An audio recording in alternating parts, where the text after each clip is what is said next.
G'day people, I'm Sharon and I'm about to show you how I do Quilt As You Go. Behind me you can see a partially finished quilt. These are the squares that are in my 100 design set, and it's going to be a wall hanging because this is a demonstration piece that allows me to easily see which square is which number.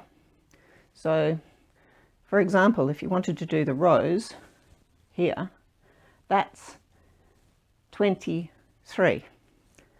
And that's how I work out which numbers they are when people are asking me things. But how have I got it to that stage? And why is it only half done? Well, I'm actually doing some videos at the moment where I am using different machines to put them together.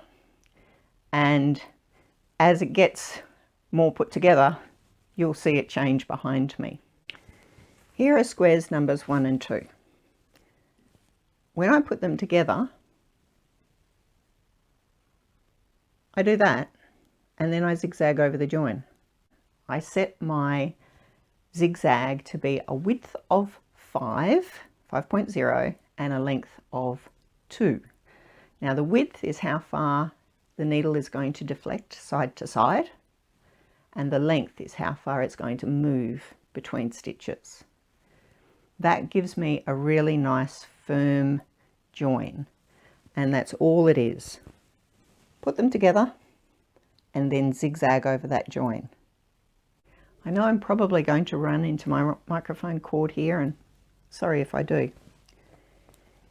Here is a whole row of designs that I have put together with zigzag.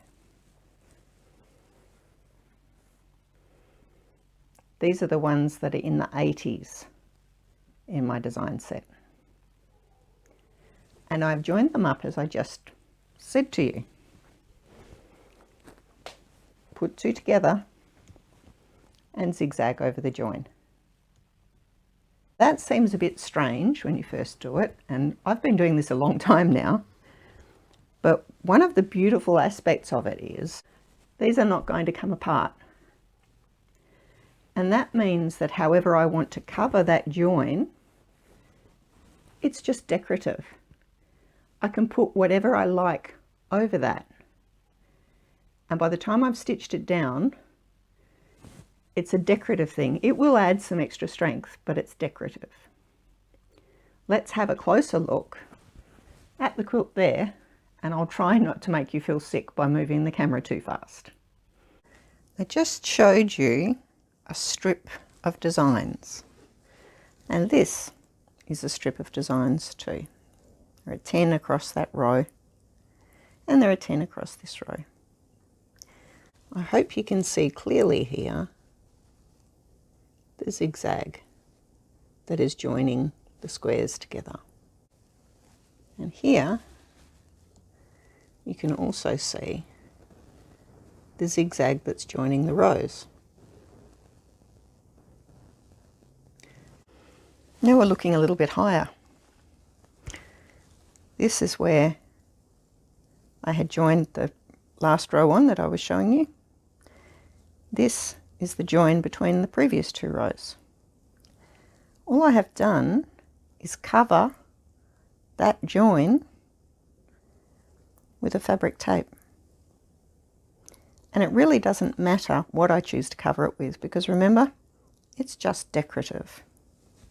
You'll notice when I joined these together, here and here, I didn't get it quite perfect, but it really doesn't matter that much. When I put the tape on, it'll cover it anyway. And even if it's a bit far off, nobody's going to notice. Now, when I attached this tape, I actually attached it with a quite strong contrasting thread, which means that every little place where I wasn't completely accurate stands out. Okay, I went a bit off there, but when you're looking at the overall quilt, that doesn't matter. If you're worried about that kind of thing, make sure you do your stitching with a thread that matches the fabric, and then people won't notice so much.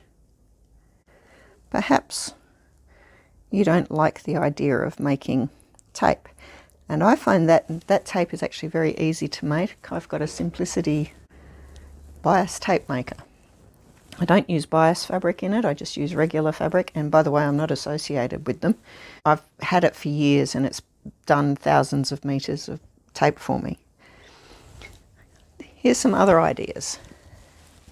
This is a purchased bias tape, and because I always cut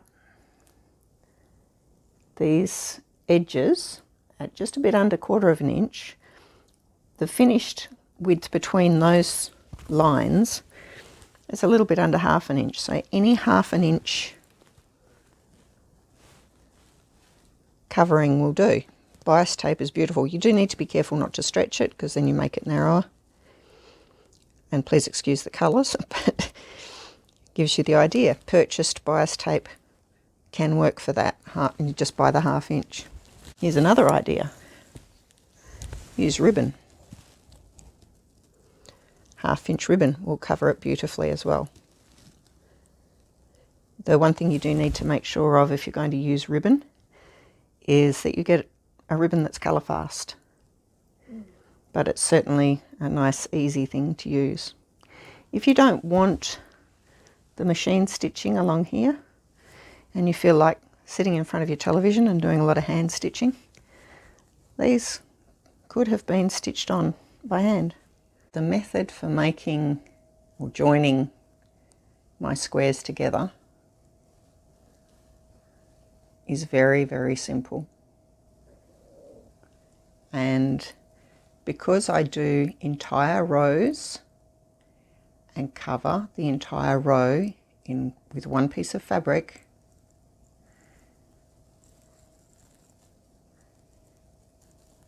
and when all of the rows are joined, I will cover all of those vertical joins as well, and they will be, once again, a single piece of fabric or ribbon or whatever you choose to do. It's a super, super easy way of doing Quilt As You Go. So you're feeling inspired? I've taught this method of Quilt As You Go to many, many people, and they have produced lots of quilts with it. It's fun, it's enjoyable. Just have a go. Join 2, zigzag over the join, and then cover it with whatever you want to cover it with. See you next time.